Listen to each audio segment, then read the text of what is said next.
Note कर लेंगे इसका क्वेश्चन एक, इसका क्वेश्चन नोट करेंगे।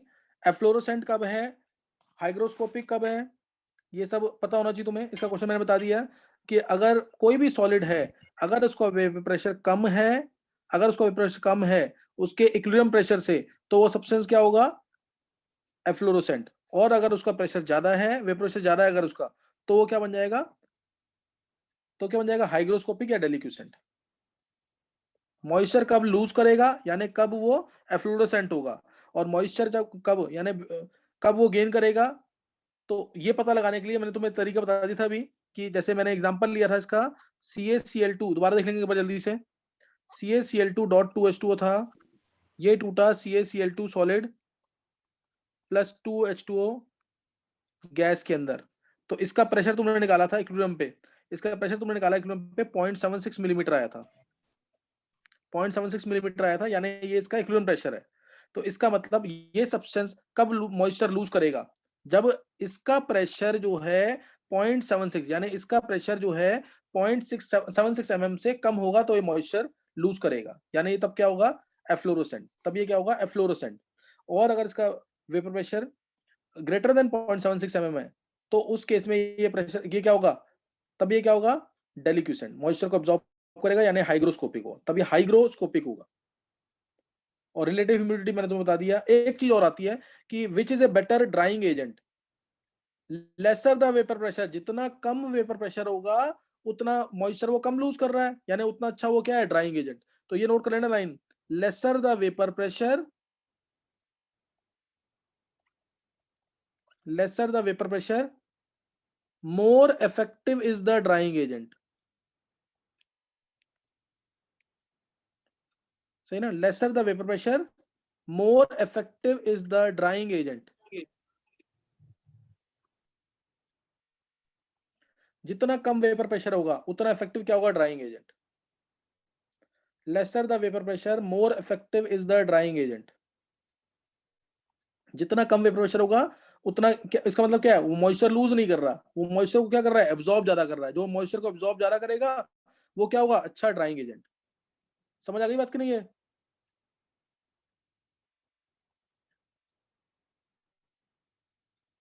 चलो एक एक क्वेश्चन निकालेंगे, उससे और क्लियर हो जाएगा। एक क्वेश्चन करेंगे, ये पूरा पैसेज तक आता है इसके ऊपर, इस टॉपिक के ऊपर।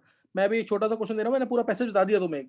जैसे CaCl2.2H2O, इसका मैंने Kp दिया, Kp से तुमने निकाला इसका प्रेशर, प्रेशर आ गया 0.76 mm। बोला कि when will this substance will act as efflorescent, तो बोलेंगे pressure less than 0.76 mm, it will act as efflorescent। what is at what relative humidity will this act as efflorescent, तो बोलेंगे below 38% it will act as efflorescent, and above 38% it will act as deliquescent or hygroscopic, it will be hygroscopic। तो उससे related एक question मैं तुम्हें दे रहा हूं, इसको ट्राई करना एक बार। at under what conditions of relative humidity, under what conditions of relative humidity will copper sulfate pentahydrate is से एफ्लोरोसेंट।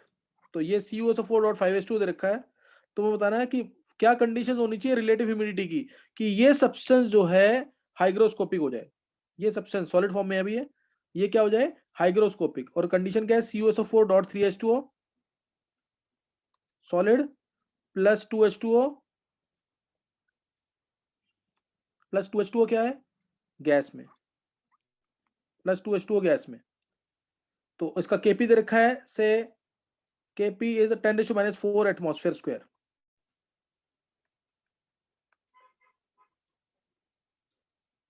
बताओ क्या कंडीशन होंगी। Kp ये दे रखा है इसका, और तुम्हें बताना है कि ये कब हाइग्रो, और वेपर प्रेशर वाटर का दे रखा है से 24 mm, 24 mm। अब बताओ कि कब ये हाइग्रोस्कोपिक होगा।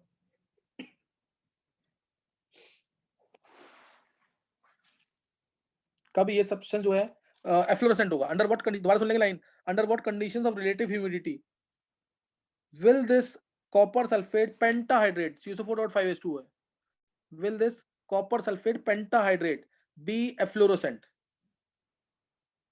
क्या कंडीशंस होगी रिलेटिव ह्यूमिडिटी की, जब ये फ्लोरोसेंट होगा। बोलो जल्दी आंसर इसका।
हाँ चिराग, अप्रोक्सीमेटली सही है तेरा।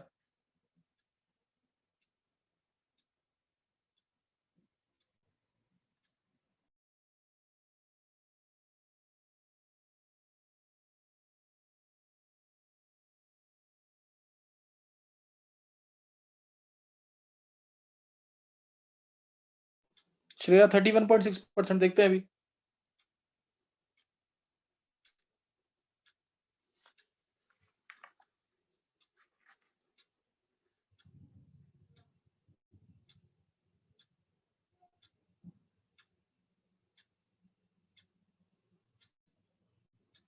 अनुष्का 31.6, अभी देखते हैं।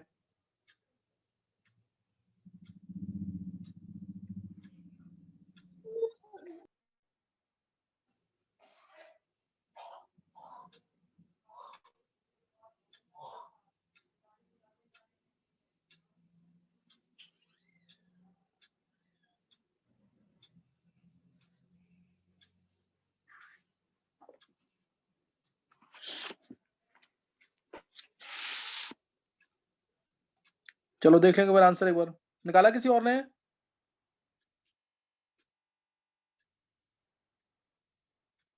श्रुति का 3.8 तो नहीं होगा।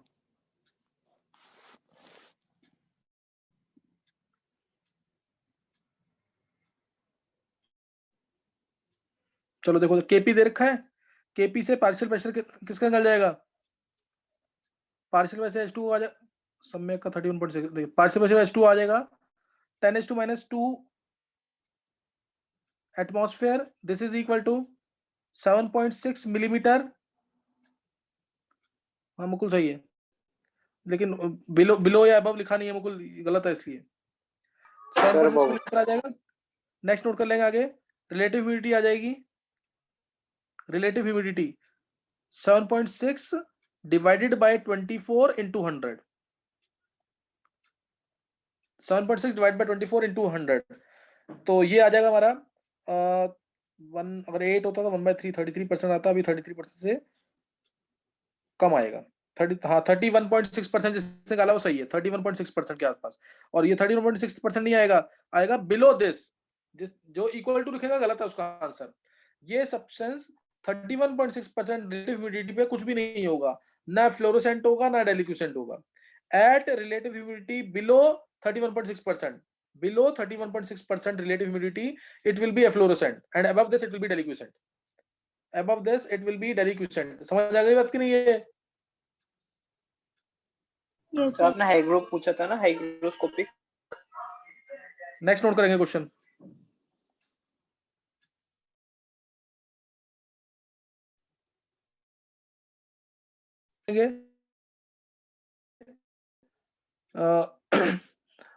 चलो ये भी क्वेश्चन इजी क्वेश्चन है, टफ नहीं है क्वेश्चन। इक्विलिब्रियम मिक्सचर दे रखा है जिसके अंदर N2O4, partial pressure of N2O4 का दे रखा है, partial pressure of N2O4 is equal to 0.28 atmosphere, ये इक्विलिब्रियम प्रेशर है, ध्यान रखना। And pressure of NO2 is 1.1 atmosphere, 1.1 atmosphere. ये इक्विलिब्रियम प्रेशर है 300 केल्विन पे। और बोला if the volume of container is doubled, calculate the equilibrium pressure of the two gases. If volume of container is doubled,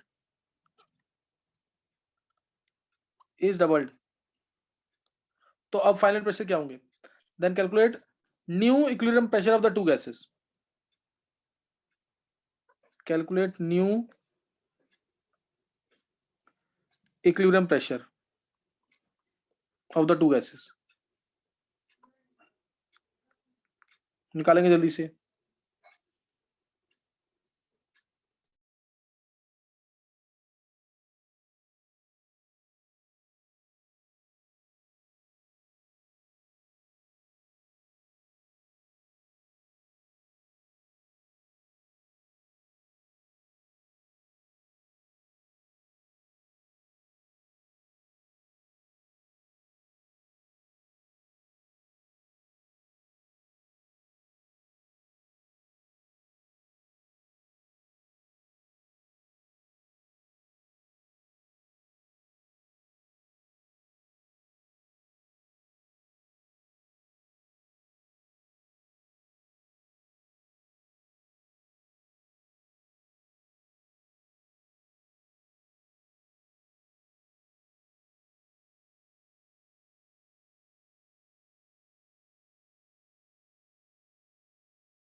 निकाल लिया answer इसका?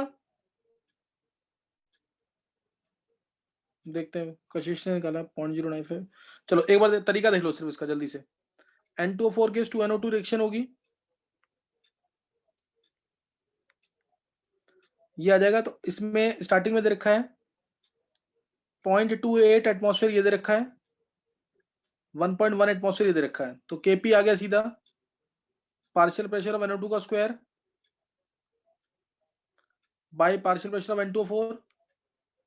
तो solve कर लेंगे इसको, ये आ गया 1.1 का स्क्वायर बाय 0.28, Kp यहां से आ जाएगा। अब इसने बोला वॉल्यूम ऑफ द वेसल को, यहां ध्यान सुनना, यहाँ पे ध्यान सुनना, volume of the vessel is doubled. Volume को डबल करेंगे तो प्रेशर क्या हो जाएगा? हाफ। हाफ। हाफ। हाँ, वॉल्यूम को डबल कर देंगे तो प्रेशर हो गया हाफ। प्रेशर कम हुआ तो रिएक्शन कहां जाएगी, बैकवर्ड की फॉरवर्ड?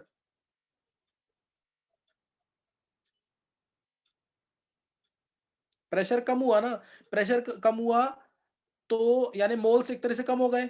अब रिएक्शन वहां जाएगी जहां प्रेशर बढ़े, प्रेशर बढ़े यानी मोल्स बढ़े। मोल्स कहां बढ़ेंगे, फॉरवर्ड डायरेक्शन में बता तो रखा है। प्रेशर कम करने से रिएक्शन वहां जाती है जहां मोल्स ज्यादा हो। मोल्स ज्यादा होंगे तभी तो प्रेशर बढ़ेगा, इक्विलिब्रियम मेंटेन होगा। नहीं समझ आई बात? ये तो कर रखा ना, प्रेशर बढ़ाने से रिएक्शन जाती है लेसर नंबर ऑफ मोल्स की तरफ, इनर्ट गैस ऐड करने से रिएक्शन ध्यान है कि नहीं? है यस सर। यस तो रिएक्शन सर, कहां जाएगी? पे ज्यादा पे जाती है। तो रिएक्शन कहां जाएगी, फॉरवर्ड डायरेक्शन में। N2O4 gives 2NO2। तो यहाँ पे 0.28 है, मान लिया इसमें से P प्रेशर कम हुआ तो बनेगा 2P। तो ये आ गया यहाँ पे, यहाँ 1.1 पहले से था, यहाँ 1.1 पहले से था। ध्यान रखना इस चीज का। एक चीज और, यहाँ पे वॉल्यूम हमने डबल किया, सॉरी वॉल्यूम हमने क्या किया है, डबल किया, तो प्रेशर हो जाएगा आधा। प्रेशर हो गया 0.14। यहाँ पे प्रेशर कितना हो जाएगा, 0.55। पहले बताओ ये लाइन समझ आ गई कि नहीं?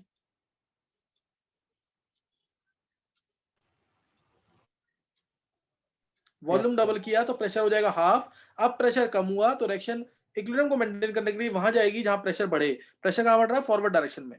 तो मान लिया इसमें से प्रेशर कम हुआ P, तो इधर बढ़ेगा 2P। तो बस अब दोबारा फॉर्मूला लगा दो। Kp तुमने ऊपर निकाल लिया है 1.1 बाय में 2.8, 1.1 का स्क्वायर बाय में 2.8 आ गया। अब ये आ गया यहाँ पे 0.55 प्लस 2P का whole square divide by 0.14 minus P। बस यहाँ से P निकाल लेना, उससे उसके अकॉर्डिंग आंसर निकल जाएगा, उसके अकॉर्डिंग आंसर निकल जाएगा। किसी और ने निकाला है, श्रेया का सही है बिल्कुल। यहां से निकालोगे प्रेशर ऑफ NO2 आ जाएगा 0.64 एटमॉस्फेयर। प्रेशर ऑफ NO2 आ जाएगा 0.64 एटमॉस्फेयर। ये कर लेना, इंपॉर्टेंट क्वेश्चन है। यस सर, आ गया। हाँ, ये कर लेना, इंपॉर्टेंट क्वेश्चन है, ये पूछा हुआ IIT के अंदर। चलो नेक्स्ट क्वेश्चन लिखना है।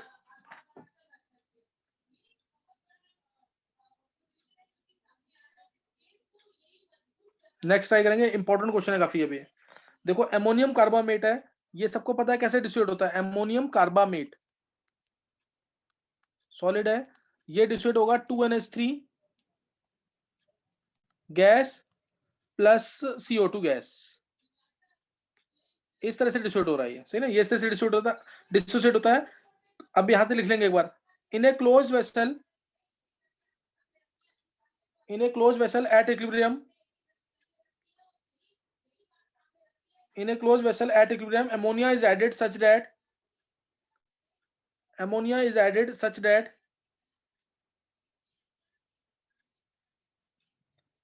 partial pressure of NH3 now becomes equal to original pressure, original total pressure। अब तुम्हें निकालना है calculate ratio of total pressure to original pressure, ratio of total pressure to original pressure, ratio of total pressure now to original pressure जो था पहले, इसका ratio निकालना है। और कितना एमोनिया हमने ऐड किया वो भी निकालना तुम्हें। एमोनिया का जो हमने प्रेशर हमने ऐड किया है वो भी निकालना तुम्हें, ठीक है? एमोनिया का जो हमने प्रेशर ऐड किया है उसको भी निकालना है। क्वेश्चन का मीनिंग समझना पहले। इक्विलिब्रियम पे हमने एमोनिया को ऐड किया, ऐड ऐसे किया कि अब प्रेशर एमोनिया का ओरिजिनल टोटल प्रेशर के इक्वल हो गया है। अब तुम्हें निकालना है total pressure now to original total pressure क्या होगा, और दूसरा तुम्हें निकालना है कि हमने अमोनिया का जो प्रेशर ऐड किया वो कितना ऐड किया था। ये सबसे बेटर क्वेश्चन है। क्वेश्चन का मीनिंग समझ आ गया कि नहीं?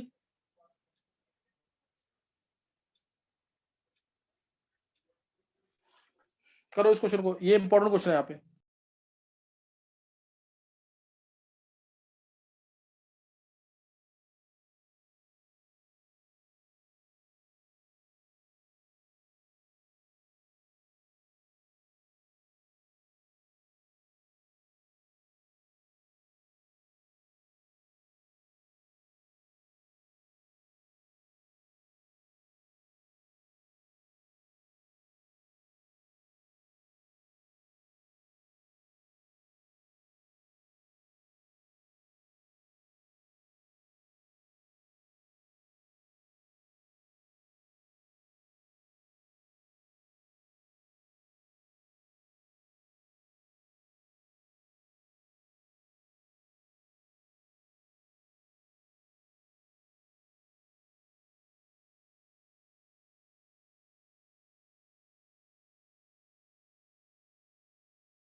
हाँ, निकालिए आंसर।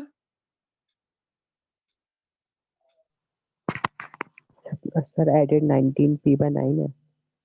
19p/9 देखना पड़ेगा एक बार। देखो इधर एक बार देख लेंगे, कैलकुलेशन इसमें भी ज्यादा नहीं होगी। मान लिया मैंने अमोनियम कार्बोनेट को ए है, ए सॉलिड है, दे रहा है ये 2b जो अमोनिया है, अमोनिया 2b मान लो, 2b gas plus CO2 gas, CO2 gas, ये दोनों गैसेस हैं। तो इसमें अब ये सॉलिड है, इससे तो कोई मतलब होगा नहीं। अब यहाँ पे अगर इसका ये टूटा या 2x बना, यहाँ x बना, तो टोटल मोल्स हो गए 3x, तो एक तरह से 2x/3x इंटू टोटल प्रेशर मान लिया मैंने इससे इनिशियली P है, तो 2/3 P आ जाएगा। यानी मैं डायरेक्ट मान रहा हूँ इसको जो इसके प्रेशर्स होंगे ये तुम खुद भी देख लोगे, आसानी से निकल जाएगा। टोटल गैस बन रही है 3, जिसमें से 2 तो क्या है NH3, तो 2/3 P होगा इसका प्रेशर और P/3 होगा इसका प्रेशर। कोई डाउट? फर्स्ट लाइन में कोई डाउट तो नहीं है? श्रेया का आंसर 31/27। और श्रेया मेन बताओ आंसर कि हमने अमोनिया कितना ऐड किया है।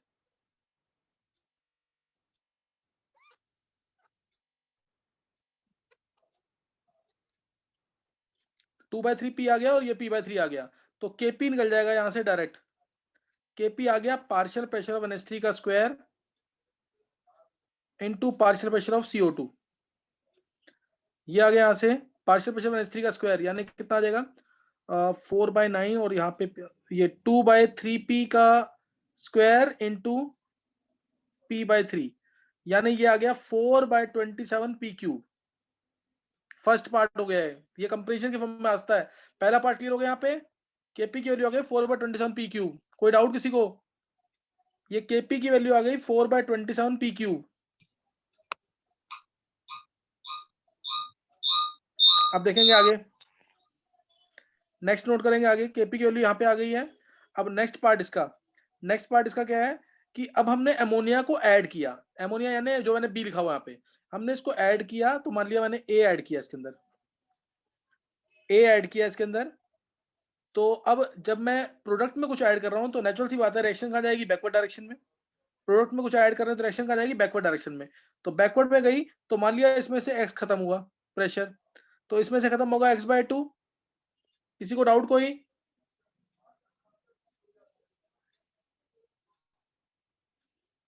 किसी को कोई डाउट तो नहीं है इसमें? तो इसको दे रख, हाँ इसमें दे रखा है this is equal to P। ऐसा बोल दिया ना, ओरिजिनल टोटल प्रेशर जो मैंने P माना था, ये इसने P मान लिया इसको। ammonia is added such that partial pressure of ammonia now is equal to original total pressure, ये P हो गया। तो CO2 का प्रेशर निकल जाएगा इससे, इसको मान लो P' अभी CO2 को। तो अब Kp तो कांस्टेंट रहेगा, तो 4/27p³ is equal to partial pressure में NH3 का स्क्वायर दोबारा, यानी P का स्क्वायर इंटू P' जो मैंने CO2 को माना, P' CO2 लिख दो सीधा। तो यहां से P स्क्वायर से P कैंसिल, तो पार्शियल प्रेशर ऑफ CO2 आ गया यहां से 4/27p, और पार्शियल प्रेशर NH3 कितना है, वो P के इक्वल है, ये इससे बोला हुआ है। तो टोटल प्रेशर अब कितना हो जाएगा 4/27p प्लस P, यानी 31/27p। तो total pressure by original total pressure कितना था, P था वो, तो आंसर आ गया सीधा 31/27। 31/27 आंसर आ जाएगा। ये पार्ट सबने निकाल लिया होगा, यहां तक इजी था क्वेश्चन, और उसके बाद भी ऐसा नहीं कुछ क्वेश्चन टफ है। हाँ बोल सर, जो बोल, भी आपने माना उसके हिसाब से 19/27 आएगा। हाँ तेरा सही है, बिल्कुल सही है। अब हमें निकालनी है ए की वैल्यू, इस ए की वैल्यू निकालनी है। P' मेरे को पता है ये कितना है 4/27p CO2 का प्रेशर, ये 4/27p है, और ये हमारा P के इक्वल है। अब कैसे निकलेगा इसमें, यहां से हम P/3 माइनस x/2 से क्या निकाल लेंगे, x की वैल्यू, और उस x की वैल्यू को यहां पुट कर देंगे तो P A आ जाएगा उससे, और वो आएगा 9, क्या है चिराग 19/27p ना। Yes sir. हाँ 19/27p आएगा ये। तो ये चिराग के अलावा किसी और ने निकाला था आंसर इसका, 19/27p आंसर आ जाएगा।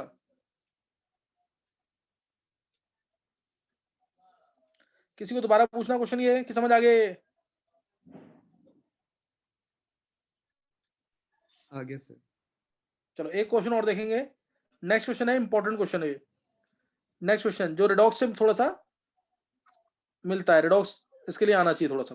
तो दे रखा है ऐसे अल्फा HI, यानी डिग्री ऑफ डिफ्यूजन दे रखा है HI का at a particular temperature is 0.8 is equal to 0.8। Alpha HI दे रखा है 0.8। Calculate volume of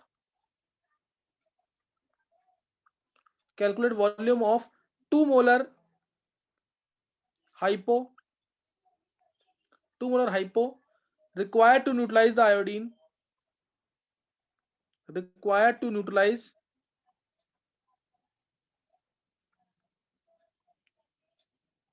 iodine. Present in equilibrium mixture. Present in equilibrium mixture.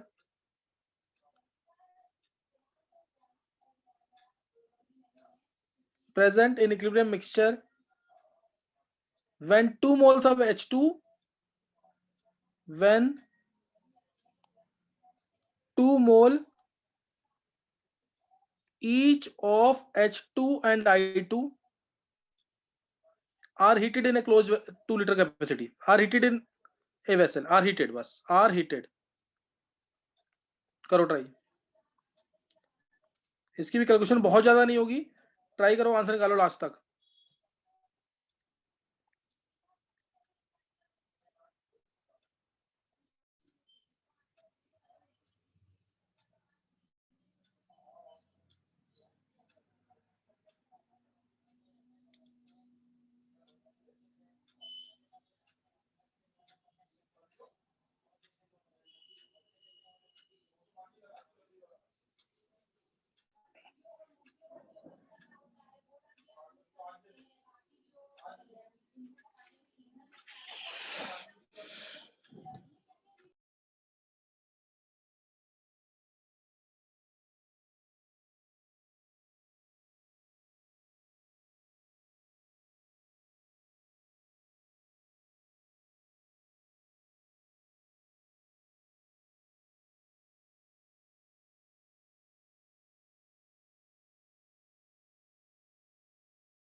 चलो कल निकाल लिया आंसर,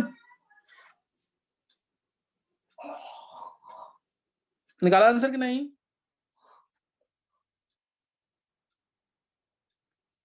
चलो आंसर देख लेंगे एक बार जल्दी से. 2HI gives H2 plus I2 होगा स्टार्टिंग में, क्योंकि इसका डिग्री डिस्ट्रीब्यूशन दे रखा है 0.8. 1 लिया, गया इसमें से 0.8 जाएगा अगर, तो ये 0.4 बनेगा, आधा बनेगा। आधा क्यों बनेगा? क्योंकि कोफिशिएंट इनके 1 है, और वॉल्यूम का वेसल कुछ भी हो, सही ना, वॉल्यूम का वॉल्यूम जो है वेसल का कुछ भी हो वो सब कैंसिल हो जाएगा, क्योंकि 2 मोल यहाँ पे हैं और 2 मोल यहाँ पे है, तो इसलिए यहाँ से डायरेक्ट केसी आ जाएगा।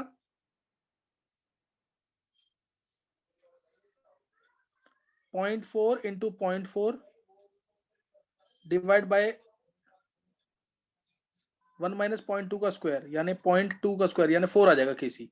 केसी 4 आ जाएगा यहाँ पे। डाउट तो नहीं किसी को? केसी यहाँ 4 आ जाएगा, कोई डाउट तो नहीं किसी को? No sir. अब उसके बाद अगले स्टेप में H2 प्लस I2 किस 2HI है, H2 प्लस I2 किस 2HI है। अब इसने बोला कि 2 मोल लिए हैं हर एक के, 2 और ये 2, इसमें से x जाएगा, इसमें से x जाएगा, बनेगा 2x, बनेगा कितना? 2x। वॉल्यूम तो कुछ भी हो वो कैंसिल हो जाना है, क्योंकि मोल दोनों साइड बराबर है, तो कैंसिल हो जाएगा। अब इसका केसी होगा 1/4, इस रिएक्शन का केसी कितना होगा? 1/4, क्योंकि जस्ट रिवर्स है ऊपर वाले रिएक्शन के। तो 1/4 इज इक्वल टू, ये आएगा 2x अपॉन में 2 माइनस x का पूरे का होल स्क्वायर। तो यहां से x निकाल लेंगे, x कितना आ जाएगा? यहां से निकाला किसी ने? 4x Sir, 2 1. माइनस x आ गया 2/5, 2/5 आएगा, चेक करो, x आएगा 2/5, x आया 2/5, तो I2 कितना बचेगा? हाँ सर 2 है क्योंकि मेरे को I2 चाहिए, हाइपो सॉल्यूशन से I2 ही रेट करेगा। सर 1.6 पर। 1.6 क्या आंसर क्या ला तूने? नहीं सर I2 लेफ्ट बचा। I2 लेफ्ट आ गया यहाँ से 1.6, I2 1.6 आ गया। अब यहाँ पे क्या कर देंगे हम आगे क्या करेंगे? 1.6 I2 आ गया, milliequivalents of I2 is equal to milliequivalents of hypo. Next क्या होगा? मिलिकुलेंस ऑफ I2, ये मैं चलो यहीं पे रख कर देता हूँ। सर हाइपो होता क्या है? तूने रेडॉक्स टाइट्रेशन नहीं पढ़ा ना अभी? Milliequivalents of I2 is equal to milliequivalents of Na2H2O3। Chirag, मैंने तेरे को फोन करने को बोला था ना नेक्स्ट चैप्टर के लिए, हाँ सर वो चैप्टर तो हो गया तो तेरे को फोन नहीं करना मेरे को क्या? सर, सुबह बता आज करता। मिलिकुलेंस ऑफ I2, देखो I2 के मिलिकुलेंस कितने होंगे? वो 1.6 है, 1.6 इंटू n फैक्टर इसका 2 इंटू 10⁻³ मिलिकुलेंस आ गई है इसके। और मिलिकुलेंस ऑफ हाइपो, इसका वॉल्यूम कितना है? वॉल्यूम निकालना है इसका, मोलर इसका 2 है, तो 2 इंटू V, n फैक्टर इसका होता है 1। यहाँ से कितना आ जाएगा वॉल्यूम? 2 से 2 कैंसिल, 1.6 1600 ml आ गया वॉल्यूम, आ जाएगा यहाँ से 1600 ml, यानी 1.6 लीटर आंसर है। ये बहुत छोटा सा पार्ट है, जिसने रिडॉक्स टाइट्रेशन कर रखा है उसको समझ आ गया होगा। किसी का निकला था आंसर ये?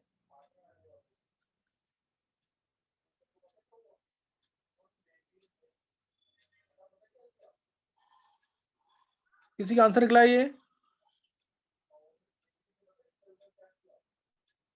चलो इन क्वेश्चन की प्रैक्टिस करना, नेक्स्ट टाइम हम आयनिक इक्विलिब्रियम स्टार्ट करेंगे। यहाँ तक खत्म हो चुका है, केमिकल इक्विलिब्रियम ऑलमोस्ट बेसिक्स खत्म हो चुका है, अच्छे क्वेश्चन बाद में करेंगे।